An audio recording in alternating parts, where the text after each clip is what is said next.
जय जगन्नाथ हरे कृष्ण भक्तवत्सल महाप्रभु श्री जगन्नाथ कमल चरण भूमिष्ठ दंडवत प्रणाम।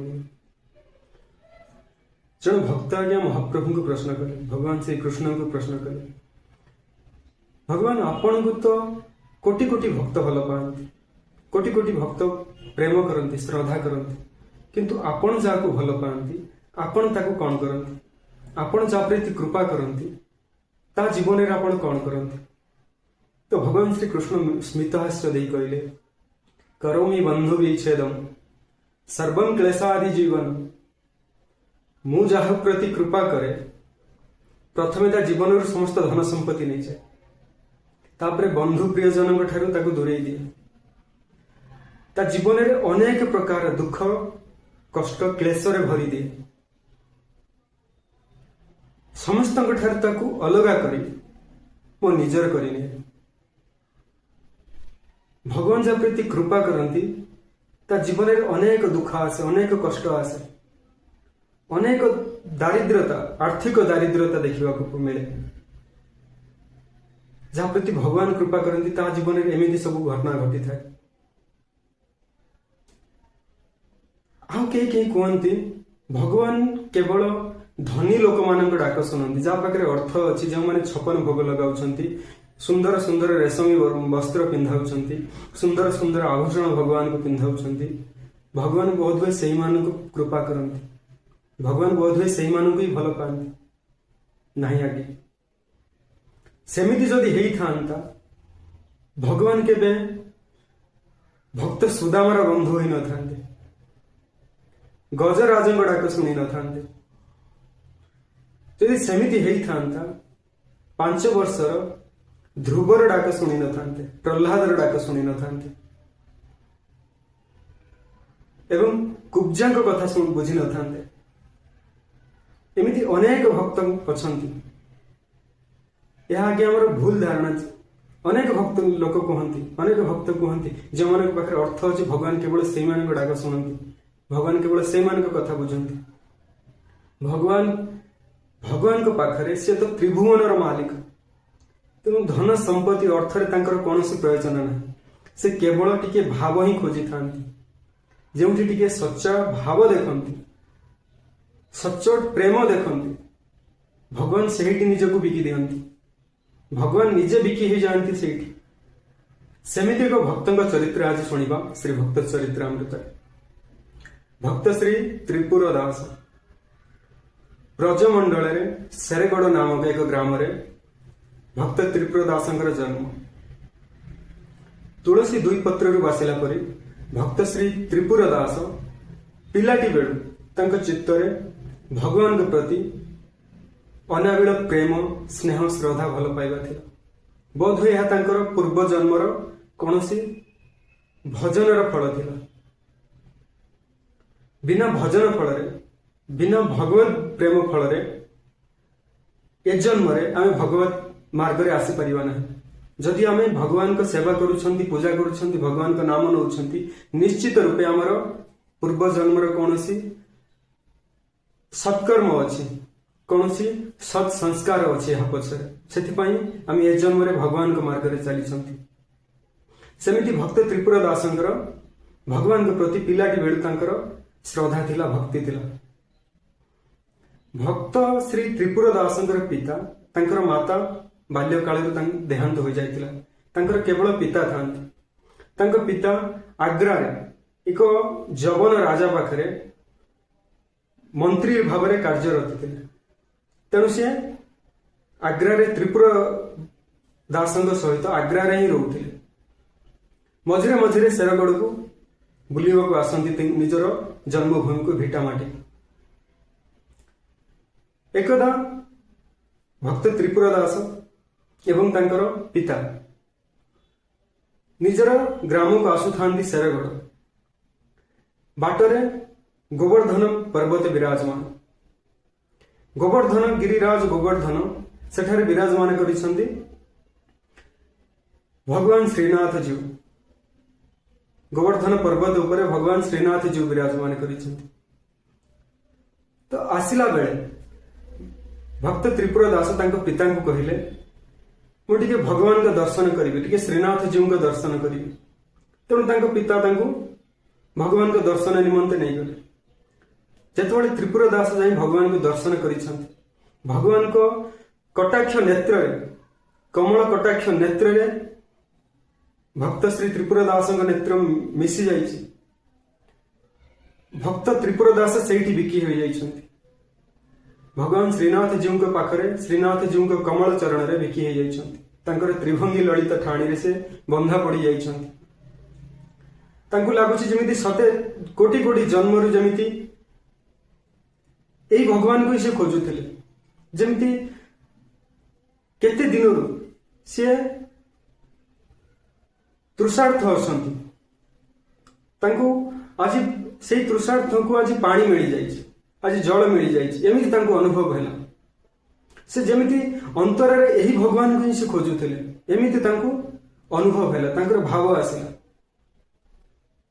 तेणु अनेक दिन भगवान को चरण में रहिले श्रीनाथ जी के पाखरे रहिले श्रीनाथ जी को दर्शन कले किछि दिन पर जेहेतु ये पिताश्री कार्यरत थे राजा पाखरे मंत्री हिसाब से तेणु पुणी जीवाक हेब अनेक कार्य अच्छी से जीवाक हेब किंतु त्रिपुरा दास जीवाक राजी हेले ना पिता को कहले पिताश्री मुझे भगवान को छाड़ी बंची पारि श्रीनाथ जी को छाड़ी दंडुटे न देखिले क्षणटे न देखिले मुझे रही पारि ना तेणु आपण चली जातु मुझे ना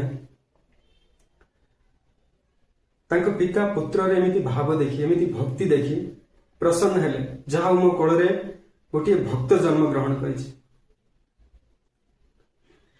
तेणु से पिलाटीर भाव बुझी से श्रीनाथ जी को पाखरे छाड़ी आग्रा जावाक बाहर किंतु दैवी जोग को श्री जिते आग्रा जाऊँच बाटरे किछि डाकू किछि डकायत धरी हत्या करी धन संपत्ति सब लुटि ने पितांकर मृत्यु खबर पाई बालक भक्त श्री त्रिपुरा दास टिके भी मनउणा कले ना यह भगवान की इच्छा भावी भगवान तांकर निजर करिया पई बते बधे मते ये संसार मायार उद्धार करिया पई मायार रक्षा करिया पई मो पिता को परम धाम डाकी नहीं छथि तो से टिके भी मनउणा कले ना भगवान के चरण में सदा सर्वदा रहिले भगवान श्रीनाथ जी का मंदिर में बसी केतबेले भाव विहलित होई केवल केतबेले आखि अश्रु झरु थाए केतबेले भगवान को कीर्तन रे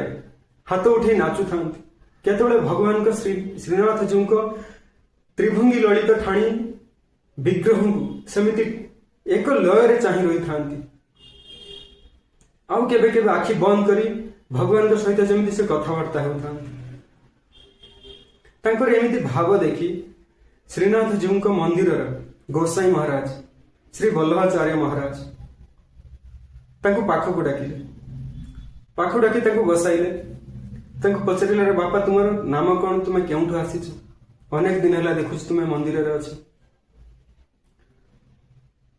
तो भक्त बालक त्रिपुरा दास श्री वल्लभाचार्य को कहला आज्ञा मु अनाथ मोर बापा माँ कहीं ना मु केवल ये भगवान श्रीनाथ जी को आश्रय श्रीनाथ जी को चरण कमल को भरोसा कर रही तो भक्त त्रिपुरा दास एमती कथा शुणी श्री वल्लभाचार्य महाराज कोड़े ने दीक्षा देले शिष्य रूप में ग्रहण कले एवं किसी सेवा प्रदान कले श्रीनाथ जी को पाखरे तो भक्त त्रिपुरा दास अति आनंदर सहित भगवान को सेवा करुथा गुरुदेव को सेवा करुथा एमती किछि दिन बीतला युवावस्था है जिते से युवावस्था होती श्री वल्लभाचार्य महाराज कहले तुम्हें भी निज घर को जा जे गृहस्थ आश्रम रे रही सेठारे भगवान को पूजा सेवा कर एवं भगवान को नाम जप कर तुम सेठारे ही रही था जिते इच्छा हेब जिते भगवान को दर्शन निमंते आग्रह प्रकाश हेब तुम आसी दर्शन कर तो गुरुदेव का आज्ञा मानी भक्त श्री त्रिपुरा दास चलिए आग्रा सेठारे से जाई पहुंची भगवान का नाम संकीर्तन रही भगवान के सेवा रही गृहस्थ आश्रम रही भक्त त्रिपुरा दास अति उत्तम स्वभाव उत्तम गुण उत्तम व्यवहार देखि सेठाकर राजा जेहेतु तांकर पिता थिले मंत्री पदरे तेणु त्रिपुर दास को से मंत्री पदरे से नियुक्ति देइछन्ति। एमिति अति उत्तम भाव से मंत्री पद निर्वाह करुथांती।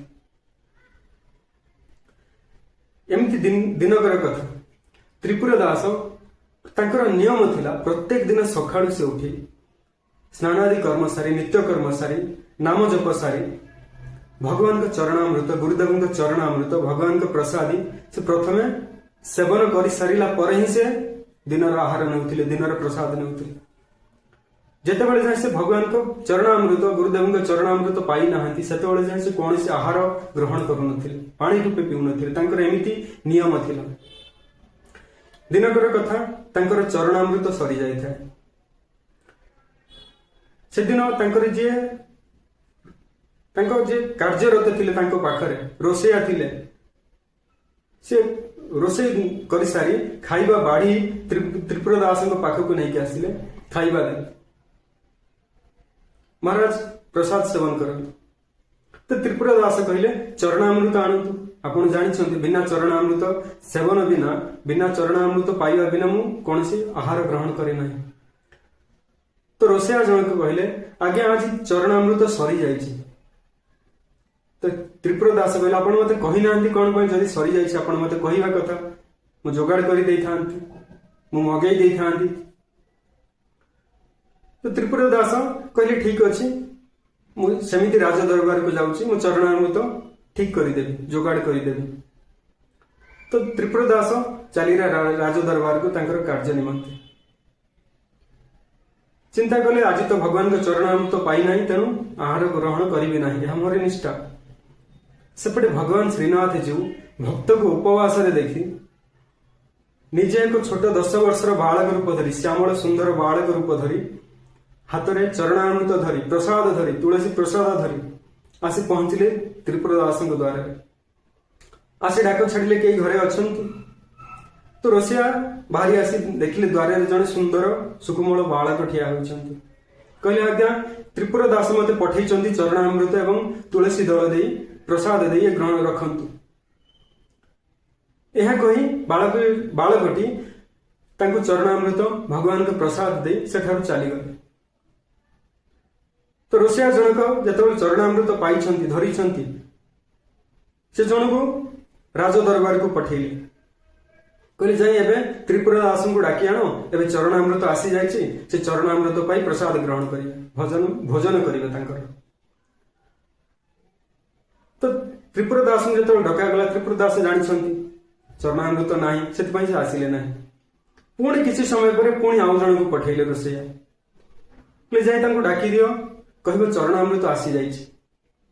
जेतेबेले जाइथिबा लोक जाई कहले चरणामृत मिली जाइछि आपण आसी भोजन ग्रहण करंतु।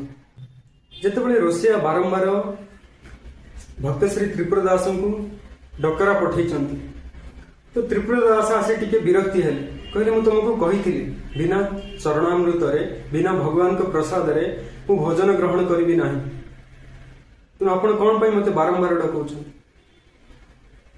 तो रोसैया कहले आज्ञा महाराज आपण तो निजे चरणामृत देई एक बालक हाथ रे पठेइथिले सेतिपई मु भोजन प्रस्तुत करी आपण को डाकरा पठेइथिली। तो त्रिपुर दास आश्चर्य हेले मु पठेइथिली मु केतेबेले पठेइली मु तो राज दरबार रे थिली कार्यरत थिली तो मु तो पठेइ नाही। तो त्रिपुर दास कहले केउ बालक नहीं आसीथिले। तो तांको रोसैया कहले एक सुंदर सुकुमल बालकटिए भगवान को चरणामृत गुरुदेव को चरणामृत भगवान को प्रसाद धरी आसीथिले कहले आपण पठेइछंती बोली। तो मु भाबिली कि आपण बोध हुए व्यवस्था करिछंती ए समस्त। तो त्रिपुर दास बुझीगले यह केही नुहंती बालक केही नुहंती मोर श्रीनाथ जी ही आसीथिले मु उपास रे थिली बोली मो श्रीनाथ जी गिरी गोवर्धन रे ओल्ही आसीथिले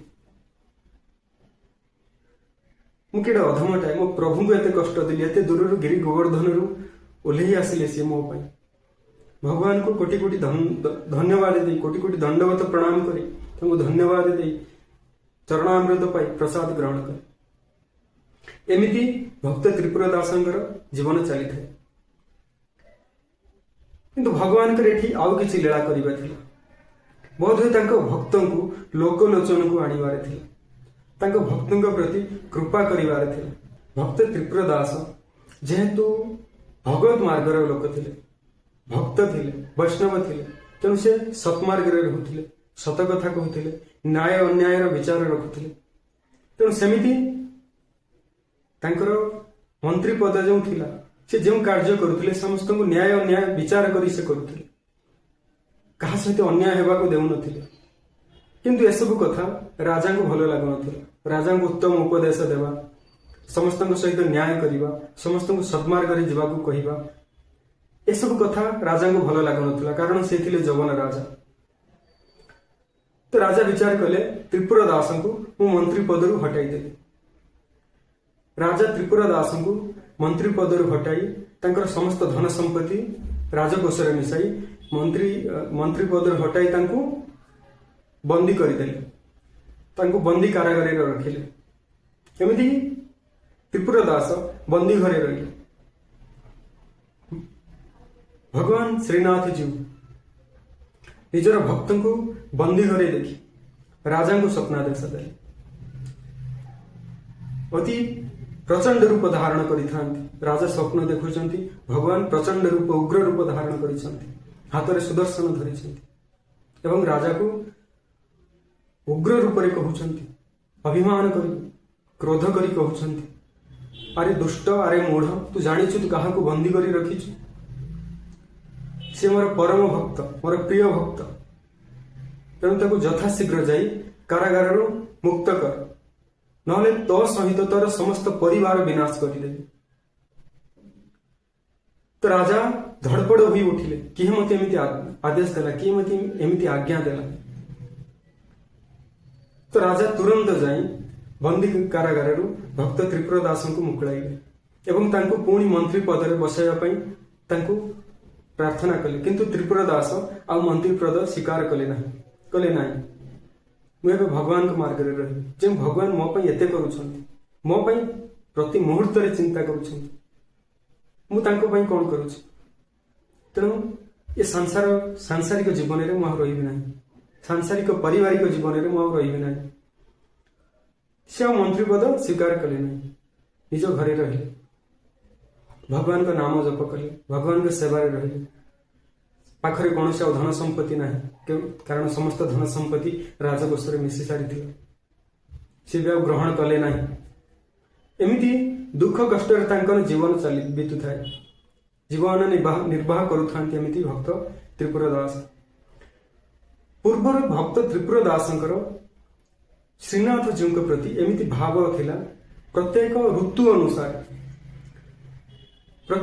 ଅନୁସାରେ କୌଣସି ଦ୍ରବ୍ୟ ସେ ଶ୍ରୀନାଥ ଜୀଉଙ୍କ ମନ୍ଦିରକୁ ସେ ପ୍ରଦାନ କରୁଥାନ୍ତି, ଶ୍ରୀନାଥ ଜୀଉଙ୍କୁ ସେ ଅର୍ପଣ କରୁଥାନ୍ତି, ସେବାରେ ଚଢାଉଥାନ୍ତି। ଏମିତି ଶୀତ ଦିନ ଆସି ପହଞ୍ଚିଛି, ଶୀତ ଋତୁ ଆସି ପହଞ୍ଚିଛି।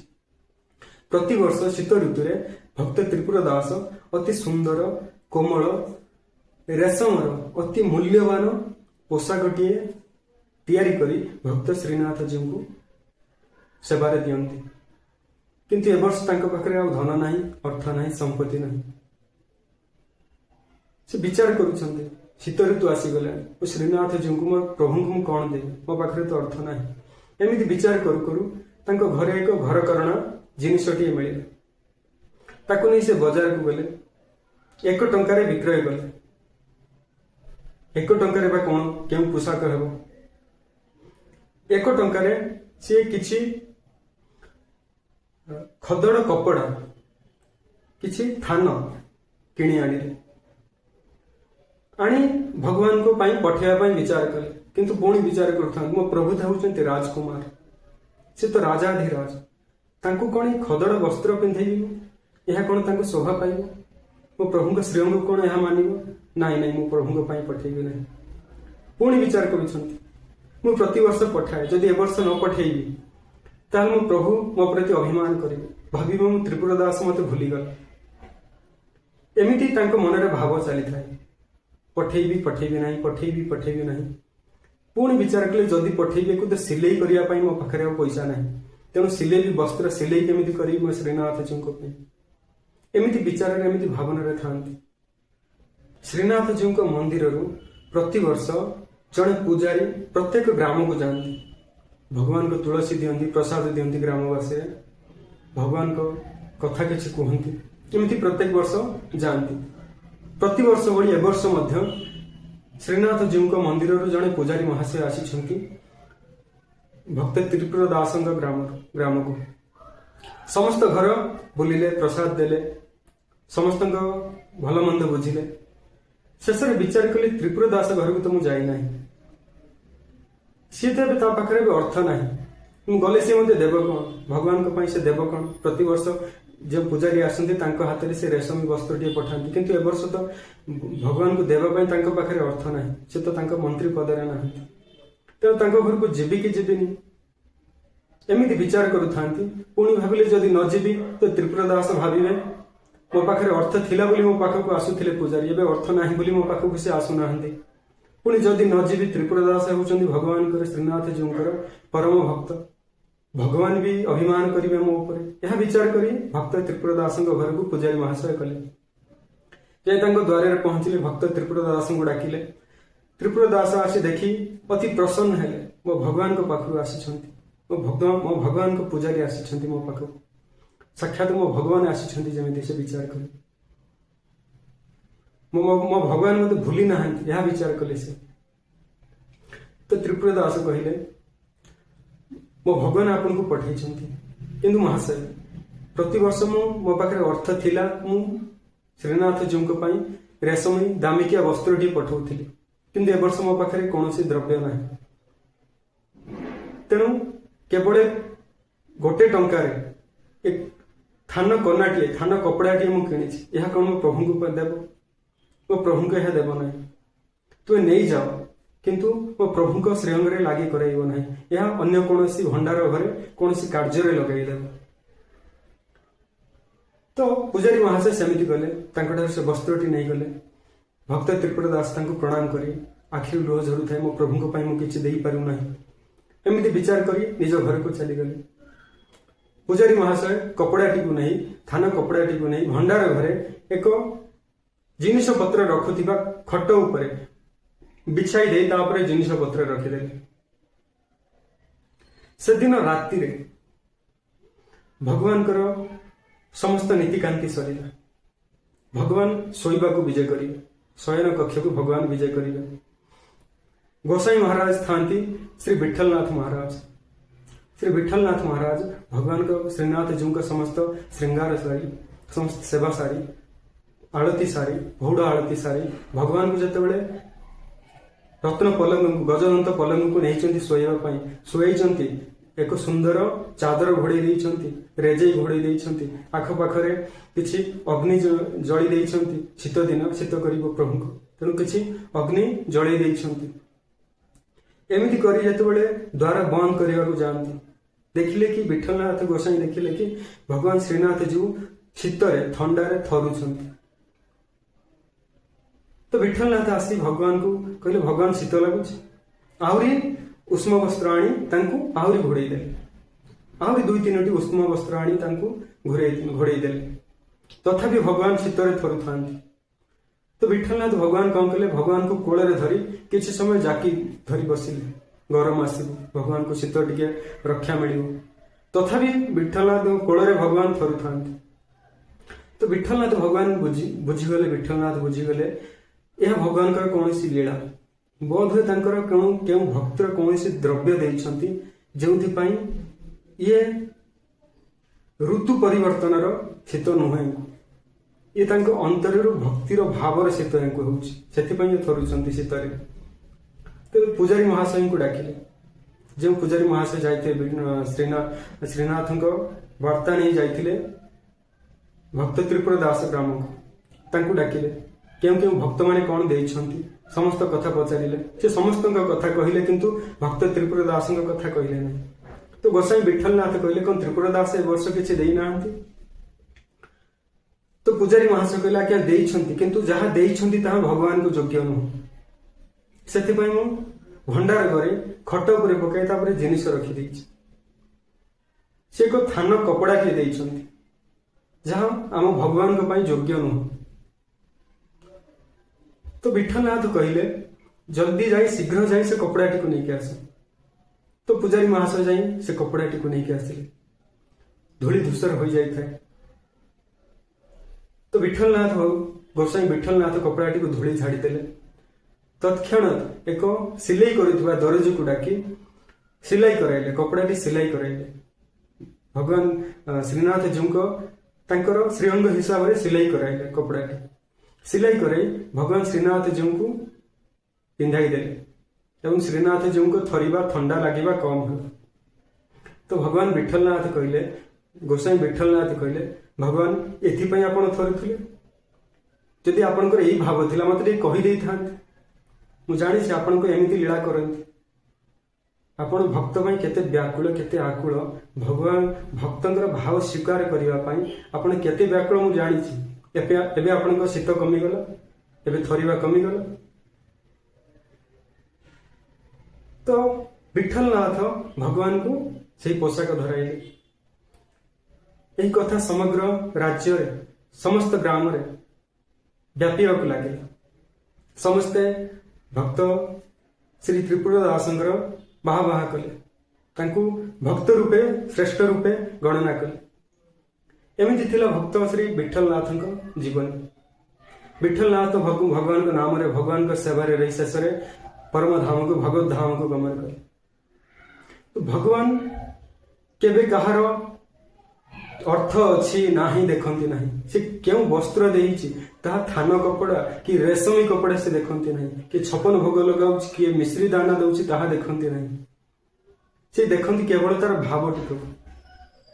भाव रे जदि आमे एक बुंदा पानी भी दे दबा ना, अधा चाउल दे दबा ना सुदामा को पड़ी, तो सेथरी भगवान प्रीत हो जाती। भगवान कहउछन जदि किछि न देई परिबो, भगवान अर्जुन को गीतार कहउछन जदि किछि न देई पाइलो, फल पत्र पुष्प जदि किछि न देई पाइलो, निजर अश्रु बिंदु टिके मते देई दियंतु भाव रे, तो सेथिरे मु प्रीत हो जाय।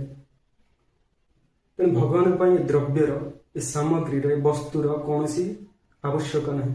समस्त संसार तांको आमे कौन दब, केवल भाव टिके दब, भाव विकलिया आम प्रभु। तेणु से महाप्रभु चरण में निजर भाव को समर्पण करते। महाप्रभु आमे तुमर, तुम्हें आमर, तुमको देवाई आम पाखे किसी ना, तुम्हें तो आमको देच, आमे कौन तुमको देवे। केवल जदि आम अंतर में आपण कृपा जदि टिके भाव जात हुए सेतिकी आपण ग्रहण करंतु, और सेतिकी कृपा करंतु आम अंतर में जमिति आपण भाव जात हो। एतिकी महाप्रभु को प्रार्थना करंतु। महाप्रभु चरण में निजक समर्पण कर महाप्रभु नाम नियंतु, महाप्रभु चरण में रही दिन काटंतु। जय जगन्नाथ, हरे कृष्ण।